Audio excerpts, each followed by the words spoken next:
పిల్లలు శుభోదయం. ఈరోజు మనం చిన్న కథ చదువుకొని తర్వాత పాఠంలో ప్రవేశిద్దాం. గోల్కొండ పాలకుడు అబుల్ హసన్ తానాషా. ఇతని పాలనా కాలంలో భద్రాచలం తహసీల్దార్గా కంచర్ల గోపన్న ఉండేవాడు. ఆయన శ్రీరామ భక్తుడు. ప్రజల నుండి వసూలు చేసిన సుమారు 6 లక్షల రూపాయల పన్నుతో భద్రాచలంలో రామాలయాన్ని నిర్మించాడు. సీతారాములకు విలువైన నగలు చేయించాడు. ప్రభుత్వ సొమ్ము దుర్వినియోగం చేశాడనే నెపంతో గోపన్నను కారాగారంలో బంధించారు. గోపన్న తన కీర్తనలతో శ్రీరాముడిని వేడుకున్నాడు. శ్రీరాముడే తానాషాకు ఆ సొమ్ము చెల్లించి బంధ విముక్తిని చేశాడు. అంటే ఇందులో ఎవరైతే ఈ గోపన్న, కంచర్ల గోపన్న రామదాసు ఉన్నాడు, అతను రామభక్తుడు. అతను అక్కడ భద్రాచలం తహసీల్దార్గా పనిచేసేవాడు. అలా పనిచేస్తున్నటువంటి సందర్భంలో ఆయన ఆ ప్రభుత్వ ధనంతో ఆ భద్రాచల ఆలయాన్ని నిర్మించడం, దానికి వసూలు చేసినటువంటి కప్పంలో పన్నులోంచి కొంత ధనాన్ని దీనికి మళ్లించడం జరుగుతుంది. కొన్ని నగలు అవి కూడా వాళ్ళకి చేయించారు. ఈ విషయం తానాషాకి తెలిసిన తర్వాత ఆయన ఈ దుర్వినియోగం చేశాడనేటువంటి ఉద్దేశంతో అతన్ని జైల్లో పెట్టడం జరుగుతుంది. అదే గోల్కొండలో ఉన్నటువంటి జైలు అన్నమాట, తానాషా పెట్టించినటువంటిది. తర్వాత అతను ఎన్నో రకాలుగా శ్రీరాముడిని ప్రార్థించడం, శ్రీరాముడే స్వయంగా తానాషాకు మారువేషంలో వచ్చి సొమ్ము చెల్లించడం, ఆయన బంధ విముక్తిని చేయడం జరిగిన విషయమే. ఇది మీరందరూ సినిమాల రూపంలో మీరు చూడడం కూడా జరిగింది. ఇక మనం పాఠం దగ్గరికి వస్తే, ఈ పాఠం పేరు బండారి బసవన్న. ఏమిటి? బండారి బసవన్న.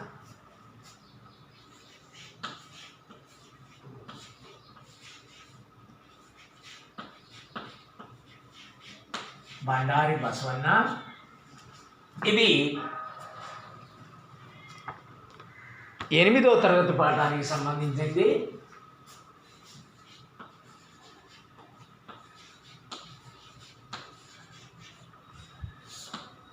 ఇక ఈ బండారి బసవన్న అనేటువంటి పాఠాన్ని రాసినటువంటి కవి పాల్కురికి సోమన.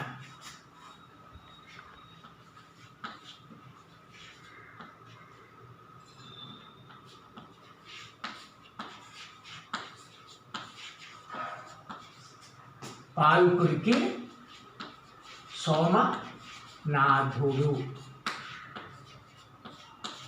పాల్కురికి సోమనాథుడు అనేటువంటి ఆయన ఈ పాఠాన్ని రాయడం జరిగింది. సరే, పాఠం నేపథ్యం, ఉద్దేశం చూద్దాం. బిజ్జలుడు అనే రాజు కొలువులో బండారి బసవన్న దండనాయకుడిగా ఉన్నాడు. దండనాయకుడు అంటే ఒక ప్రధానమంత్రి అని, అలాంటి ఆ రాజుల కొలువులో ఉండేటువంటి పేర్లు అన్నమాట. ఇతడు గొప్ప శివభక్తుడు.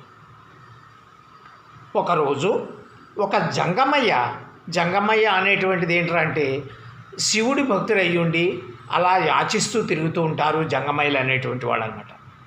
ఒక జంగమయ్య బసవన్న దగ్గరకు వచ్చి, నాకు ఈ క్షణంలో ఇంత ధనం కావాలి, లేకపోతే మీ సపర్యలు స్వీకరించను అన్నాడు. అంటే జంగమయ్య అంటే శివుడి భక్తులు, అందుకే జంగమయ్య అనేటువంటిది అలా పిలవడం జరుగుతుందన్నమాట. నాకు ఇంత ధనం కావాలి, లేకపోతే మీ సపర్యలు స్వీకరించను.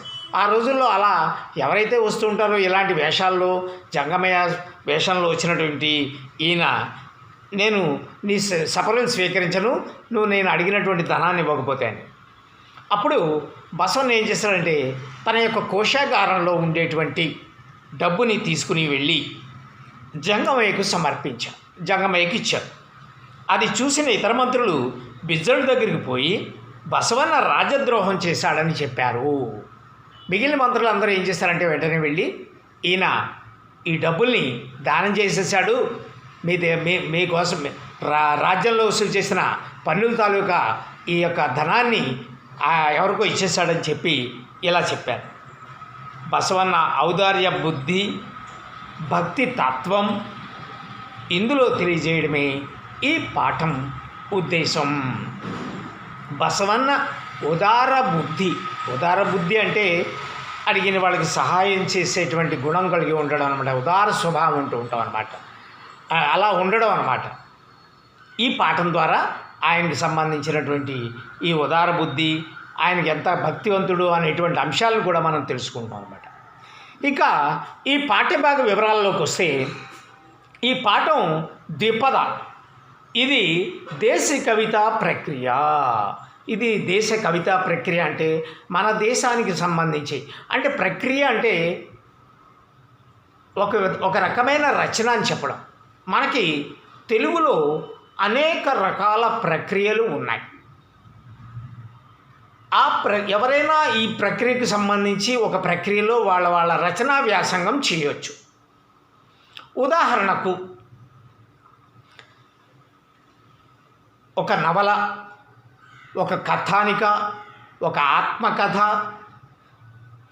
ఒక స్వీయ చరిత్ర, ఇలాంటివన్నీ ప్రకృతి, ఒక శతకం, ఇవన్నీ కొన్ని ప్రక్రియలు అన్నమాట. మన తెలుగులో ఉన్నటువంటి కొన్ని ప్రక్రియ అంటే పద్ధతి, అంతకంటే ఏం లేదు. ఇప్పుడు ఒక నవల రాయాలనుకుంటే ఆ నవల రూపంలో రాస్తారు.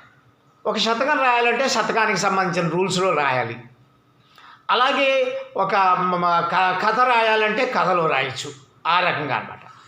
ఆయా నియమ నిబంధనలకు లోబడి రాసేటువంటి దాన్ని ఆ ప్రక్రియ అంటూ ఉంటాం అన్నమాట. ఇది మన దేశానికి సంబంధించినటువంటి కవితా ప్రక్రియ. ఇది 2 పాదాల చొప్పున మాత్రాగణాలతో సాగే రచన. ప్రతి 2 వాక్యాలు కలిపి చదువుకోవడం ఇందులో జరుగుతుందన్నమాట. మొత్తం కావ్యాన్ని ద్విపద ఛందస్సులో రాస్తే దానిని ద్విపద కావ్యం అంటారు. మొత్తం అంతా కూడా కావ్యాన్ని ఈ ద్విపద ఛందస్సులోని, అంటే 2 వాక్యాలుగా చదువుకోవడానికి అనువుగా ఉండేటట్లుగా రాస్తే దాన్ని ద్విపద కావ్యము అంటారు. ఇది పాల్కురికి సోమనాథుడు రాసినటువంటి బసవ పురాణం అనేటువంటి గ్రంథంలోంచి, ముఖ్యంగా అందులోని తృతీయాశ్వాసం అంటే 3వ భాగంలోంచి దీన్ని తీసుకోవడం జరిగింది. ఇక పాల్కురికి సోమనాథుడు గురించి మనం కొన్ని విషయాలు, ముఖ్యమైన అంశాలను మనం తెలుసుకుందాం. ఇక్కడ పాల్కురికి సోమనాథుడు దేశీయ సాంప్రదాయంలో రచనలు చేసిన మొట్టమొదటి కవి పాల్కురికి సోమనాథుడు. తెలుగులో స్వతంత్ర కావ్యాన్ని రాసినటువంటి తొలి కవి. బసవేశ్వరుని చరిత్రను పురాణంగా నిర్మించి ద్విపదకు కావ్య గౌరవం కలిగించిన శైవ కవి. ఓరుగల్లు సమీపాన గల పాలకుర్తి సోమన జన్మస్థలం అది. బసవ పురాణం, అనుభవ సారము, బసవోదాహరణము, వృషాధిప శతకము, చతుర్వేద సారము, చెన్నుమల్లు శీసములు, పండితారాజ్య చరిత్రము మొదలైనవి సోమన రచనలు.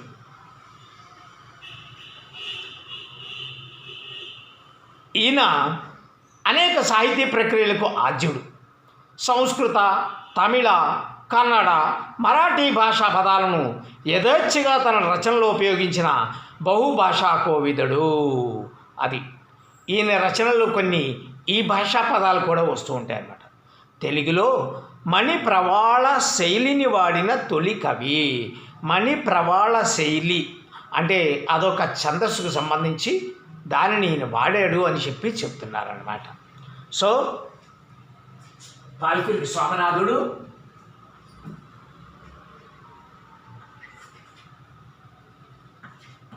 జన్మస్థలం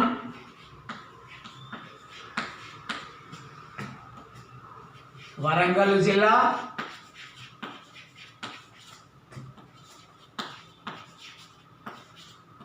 పాలకుర్తి,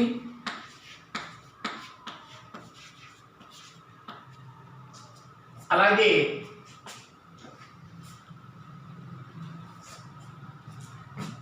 రచనలు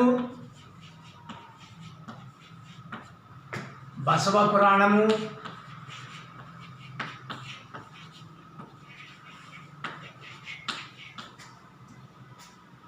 వృషాధిప శతకము,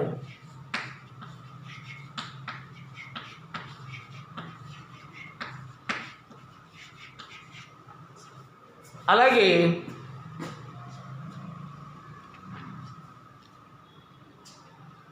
ఇవి ముఖ్యమైనటువంటి ఆయన రచనకి ఆయన కవికి సంబంధించినటువంటి ఎంతకంటే పెద్దమైనటువంటి అంశాలు మనకి ఇక్కడ అంతకంచి కనిపించట్లేదు. ఈ పాఠం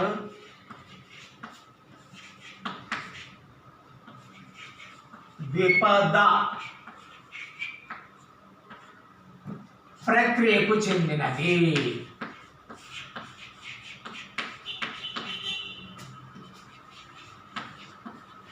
ఇది ద్విపద అనేటువంటి ప్రక్రియకు చెందినది. ద్విపద అంటే రెండు పాదాలు కలిపి చదువుకునేటప్పుడు దాన్ని ద్విపద అని పిలుస్తూ ఉంటారన్నమాట. అంటే ప్రతి 2 లైన్లకి కలిపి అర్థాన్ని చెప్పుకోవాలన్నమాట. ఇది ద్విపదకు సంబంధించినటువంటిది అన్నమాట. మనం ఇక పాఠంలోకి ప్రవేశిస్తూ సదుద్దేశంతో చేసే పనులు ఎప్పుడూ మనిషిని సచ్చీరుడుగానే నిలబడతాయి.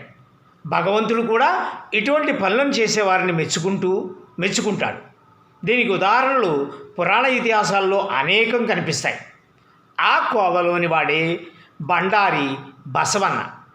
అతని జీవితంలో జరిగిన ఒక ఘట్టాన్ని మనం తెలుసుకుందాం.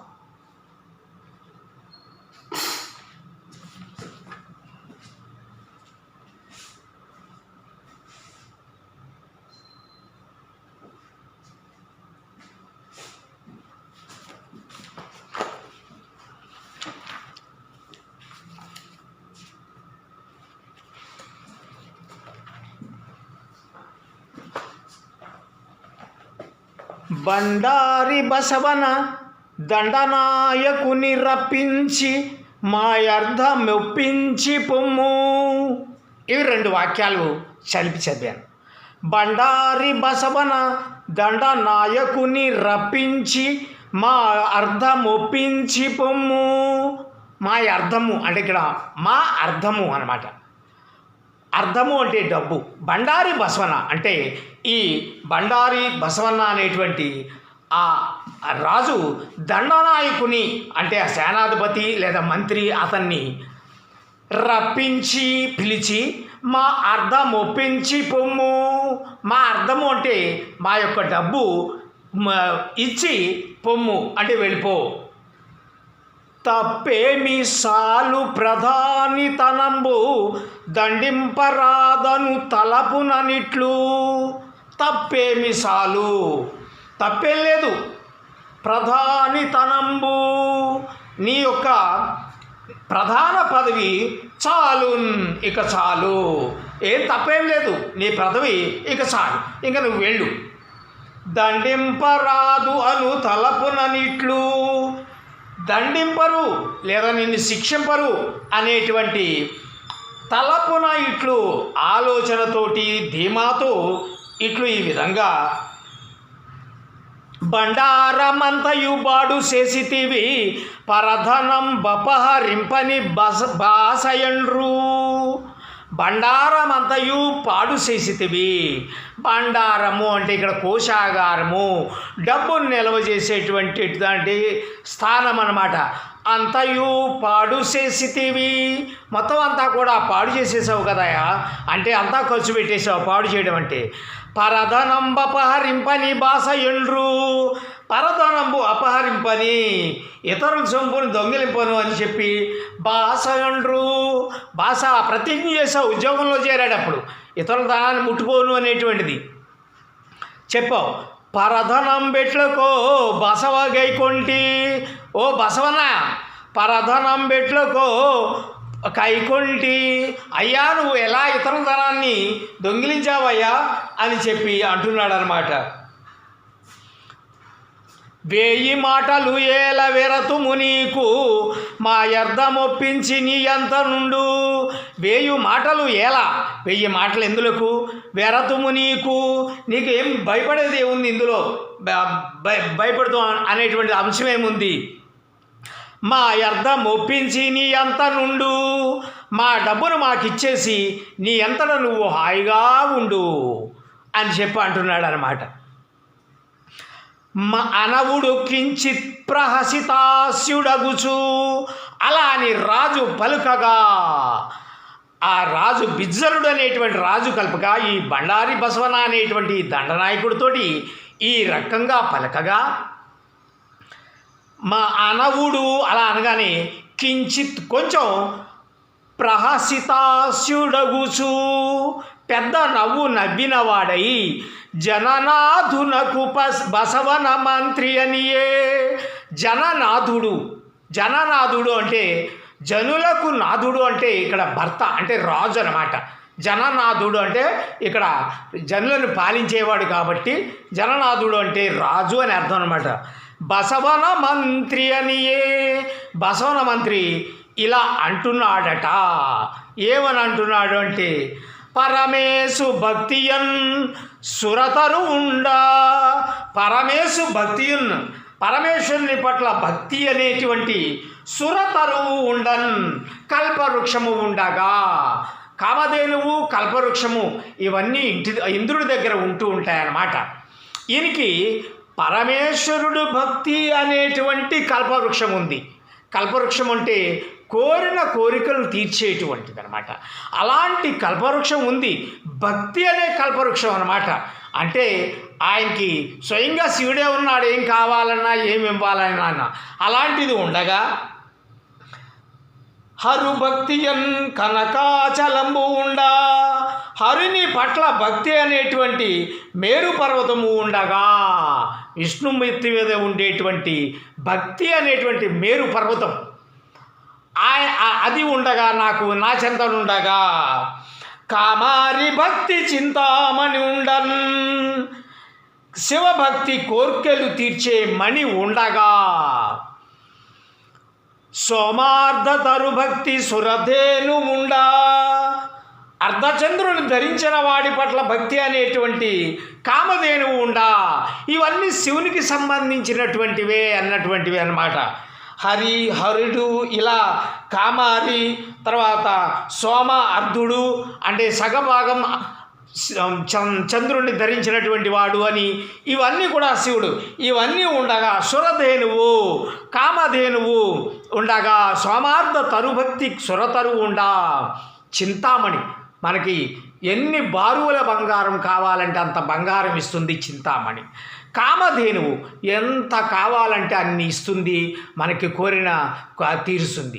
అలాగే కల్పవృక్షము ఇవన్నీ ఉన్నాయి. మేరు నగము గొప్పదైనటువంటి పర్వతం అన్నమాట. ఇవన్నీ ఉండగా పగతుడాశించునే పరధనంబునకు, పగతుడు వేరేవాడు ఆశించునే పరధనంబునకు. పగతుడు అంటే శత్రువు, అంటే ఇతరుడు అన్నా శత్రువు. శత్రువు కూడా పరధనాన్ని ఆశించడే.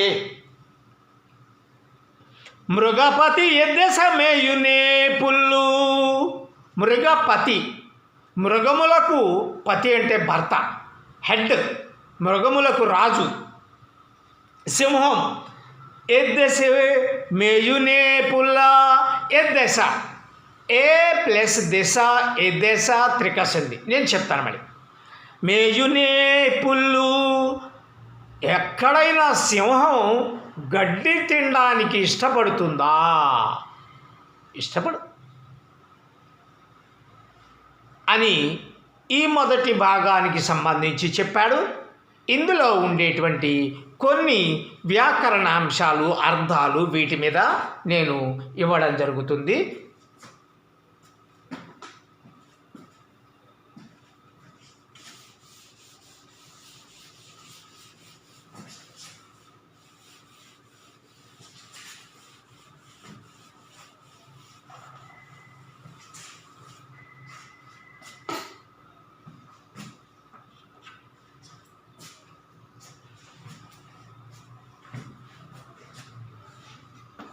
అర్థాలు,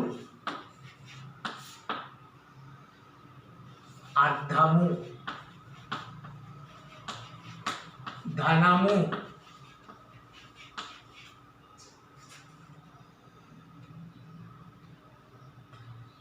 తలపు,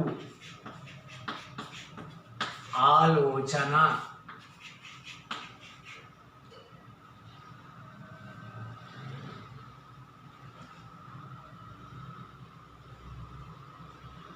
భాష,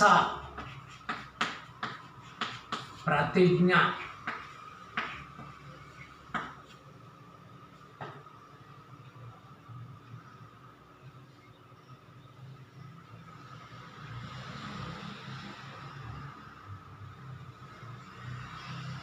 ఒప్పించి, అప్పగించి,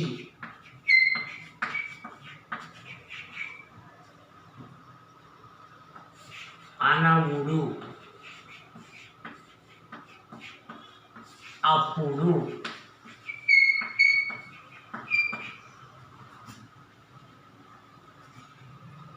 సురతరువు,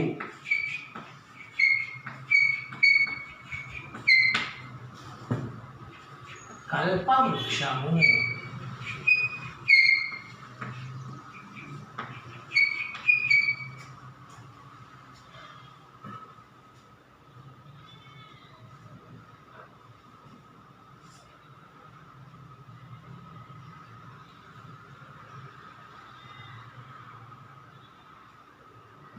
జననాథుడు, రాజు,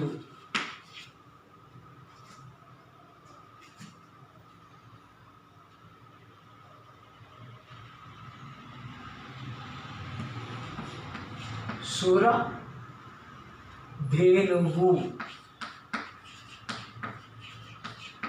కామధేనువు,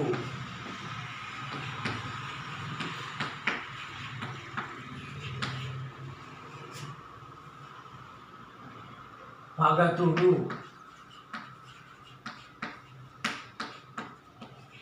శత్రువు,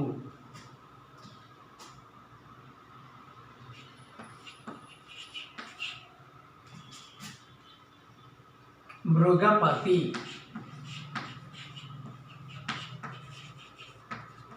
సింహం,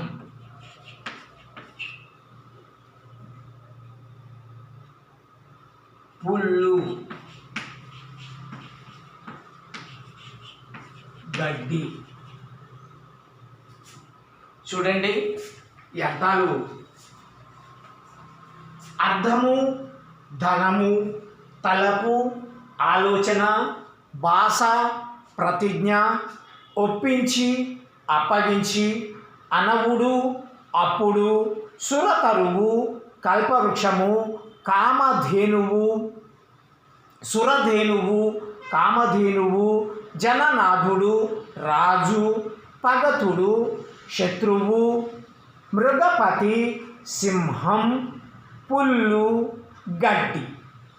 ఇవి మనము చదివినటువంటి మొదటి భాగానికి సంబంధించినటువంటి కొన్ని ముఖ్యమైన పదాల యొక్క అర్థాలు. తర్వాత ఇందులో వచ్చినటువంటి కొన్ని వ్యాకరణ అంశాలను కూడా మనం నేర్చుకుందాం.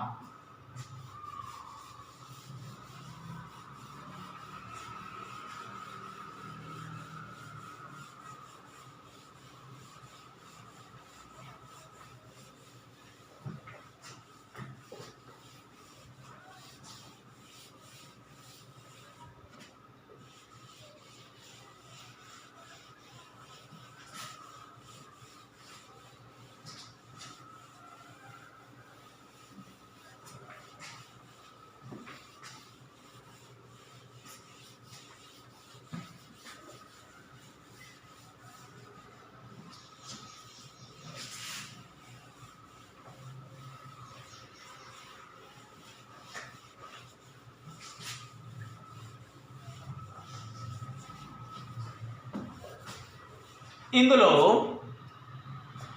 మనకి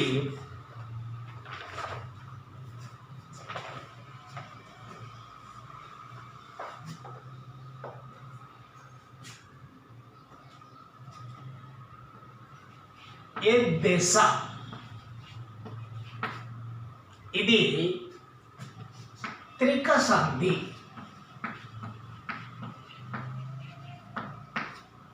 ఏం చేత దీన్ని విడదీసినప్పుడు ఏ ప్లస్ దశ అంటే ఈ దావత్తు దీనికి విడదీసినప్పుడు ఉండదు. ప్లస్ ఏ బదులు ఏ వస్తుంది. ఏ దశ యాక్చువల్గా ఏ పక్క అని అర్థం అన్నమాట. ఏ ప్లస్ దశ ఏ దశ. దీనికి 3 సూత్రాలు ఉన్నాయి. అలా ఆ రకంగా మనం దీనిని విడదీయడానికి వస్తుందన్నమాట. ఇది త్రిక సంధి. ఏ ప్లస్ దశ అని ముందు ఒక రూపం ఇది. అలాగే రెండో రూపంలో ఏ ప్లస్ దశ అని వస్తుంది రెండో రూపం. మూడో రూపం దగ్గరికి వచ్చినప్పటికి ఈ దీర్ఘం పోయి ఏ ప్లస్ దశ అని ఇలాగా ఇది 3 రూపాలుగా మారుతుందన్నమాట. సో మూడింటికి 3 సూత్రాలు ఉన్నాయన్నమాట. ఇలా ఏదైతే వస్తుందో దీన్ని మనము త్రిక సంధి అని మనము భావించవచ్చు అన్నమాట. ఏ దశ అనేటువంటి దీనికే మీకు ఇంకొక రకమైనటువంటి ఉదాహరణ ఏదైనా ఉంది అంటే ఇచ్చోట. ఇచ్చోట అన్నప్పుడు చూడండి, విడదీసినప్పుడు ఈ ప్లస్ చోట. అలాగే ఈ రకంగానే 3 రకాలుగానే మారుతాయి. అలాగే ఎక్కాలము. ఎక్కాలము అన్నప్పుడు ఏ ప్లస్ కాలము. ఇది మీకు ఇది కూడా త్రిక సంధి. ఇది కూడా త్రిక సంధికి సంబంధించింది. ఇది కూడా త్రిక సంధికి సంబంధించింది. ఇలాగా 3 రూపాలుగా మారుతుందన్నమాట. ఈ ప్లస్ చోట వస్తుంది, ఈ ప్లస్ చావత్తు వచ్చి వస్తుంది, చివరికి ఈ అలా ఈ అయిపోతుంది అన్నమాట. ఇలా మారేటువంటి రూపాలతో వస్తూ ఉంటుంది.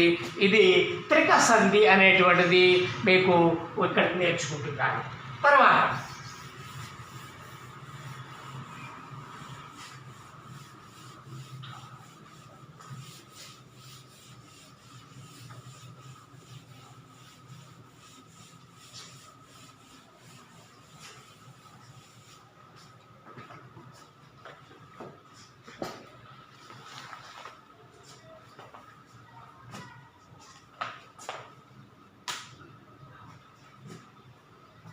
ఇక్కడ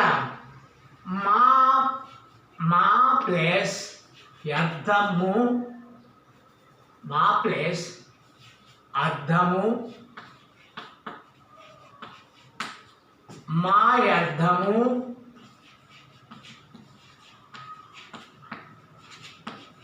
ఇది ఆ ప్లేస్లో అచ్చు సంధి లేని చోట స్వరంభు కంటే పరమైనప్పుడు ఎడాగమంబగు అనే సూత్రంతో ఇది ఎడాగమ సంధి. ఇది ఎడాగమ సంధి. యా వచ్చినమాట. అదే యా ఒత్తు వచ్చినప్పుడు అది ఎడాదేశ సంధి అవుతుంది. అలాగనమాట.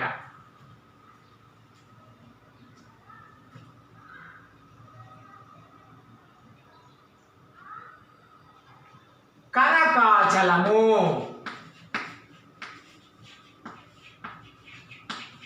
ఇది కనక ప్లస్ అచలము. కనక ప్లస్ అచలము. ఇది దీర్ఘం వచ్చింది, సవర్ణ దీర్ఘ సంధి.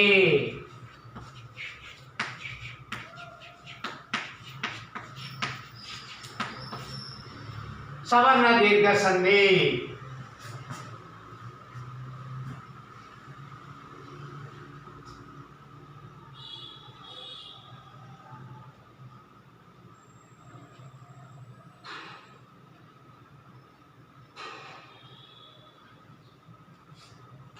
అలాగే ఇక సమాసం, ఇందులో ఉన్నటువంటి సమాసములు ఏమైనా ఉంటే ఇందులోంచి కొన్ని నేర్చుకున్నాము. కనకాచలము.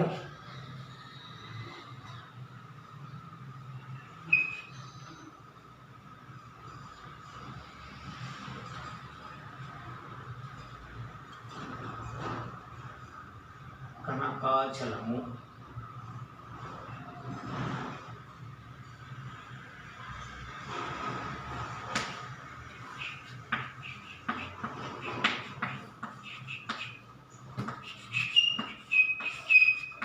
అచలము,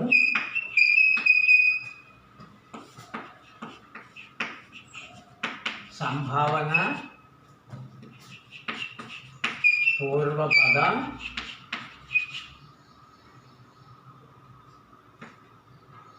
కర్మధారయ,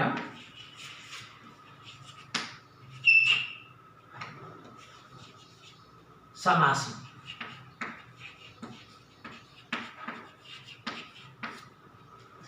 కనకాలు పేరుగల అచలము అంటే కొండ. అలాగే 1000 మాటలు, 1000 మాటలు.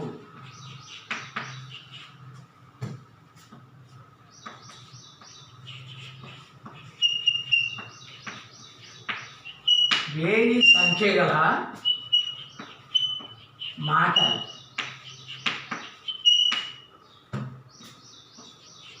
ద్విగు సమాసం.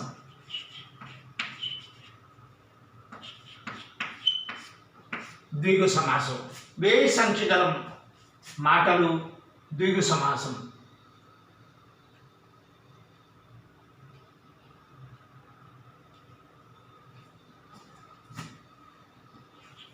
పరధనము,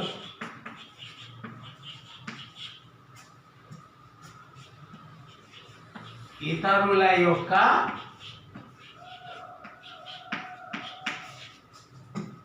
ధనము.